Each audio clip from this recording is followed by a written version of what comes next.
Assalamualaikum warahmatullahi wabarakatuh. Perkenalkan, nama saya Yuhendri Ramadhani. Saya mahasiswa PGRI Sumatera Barat. Saya berasal dari Fakultas Fishum dan prodi saya adalah Pendidikan IPS. Dosen pengampu pada mata kuliah ini yaitu Bapak Jarudin, MA, PhD. Pada kesempatan ini, saya akan mempresentasikan tugas saya yaitu yang berjudul Analisis Mendalam mengenai Jihad dalam Ajaran Agama Islam. Pengertian jihad dalam ajaran Islam. Jihad dalam ajaran Islam memiliki makna yang luas dan kompleks. Secara etimologis, istilah jihad berasal dari bahasa Arab yang berarti berusaha atau berjuang. Dalam konteks Islam, jihad merujuk pada upaya yang sungguh-sungguh atau perjuangan di jalan Allah, mencakup berbagai aspek kehidupan, baik fisik, mental, maupun spiritual. Dasar hukum perintah melaksanakan jihad. Dasar hukum pelaksanaan jihad dalam ajaran Islam bersumber dari Al-Quran dan hadis yang berfungsi sebagai panduan utama bagi umat Islam.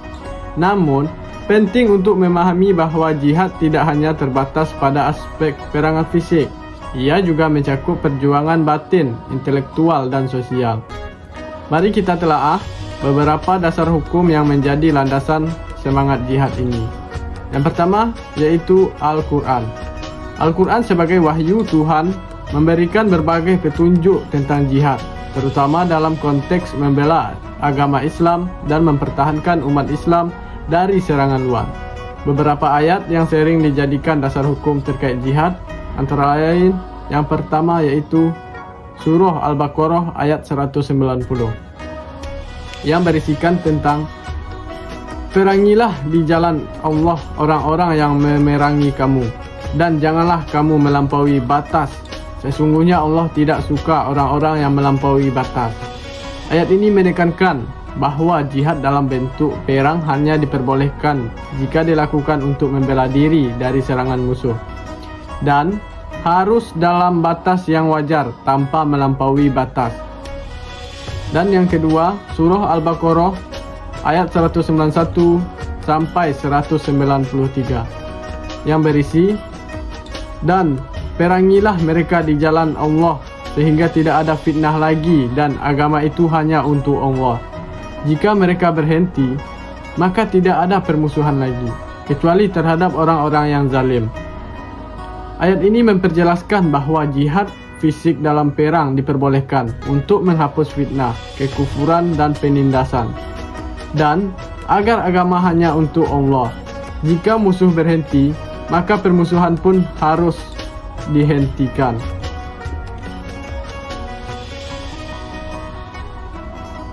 Yang kedua yaitu hadis Nabi Muhammad SAW. Selain Al-Quran, hadis atau perkataan dan tindakan Nabi Muhammad SAW juga memberikan penjelasan tentang jihad, baik dalam konteks perang maupun perjuangan spiritual. Hadis riwayat Bukhari dalam Muslim dari Abu Hurairah, Rasulullah SAW bersabda, seorang mujahid yang berjuang di jalan Allah dengan harta dan jiwa. Barang siapa yang berperang di jalan Allah, ia adalah orang yang berjihad. Hadis ini menunjukkan bahwa jihad tidak terbatas pada perang fisik, tetapi juga mencakup perjuangan dengan harta dan jiwa untuk menegakkan agama Allah. Selanjutnya, bentuk dan jenis jihad yang benar. Yang pertama yaitu jihad fisik. Jihad di medan perang. Ini adalah jenis jihad yang paling sering dibicarakan dalam konteks perang.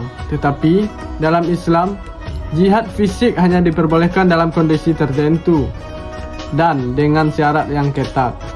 Contoh, jihad fisik dalam perang dapat dilihat pada Nabi Muhammad SAW ketika umat Islam berperang untuk mempertahankan diri dari serangan musuh, seperti dalam perang Badar, perang Uhud, dan perang Khandaq. Ayat yang mendasari Surah Al-Baqarah ayat 190 sampai 193 mengatur bahwa perang hanya boleh dilakukan untuk membela diri dan agama, dan harus dihentikan jika musuh berhenti berperang.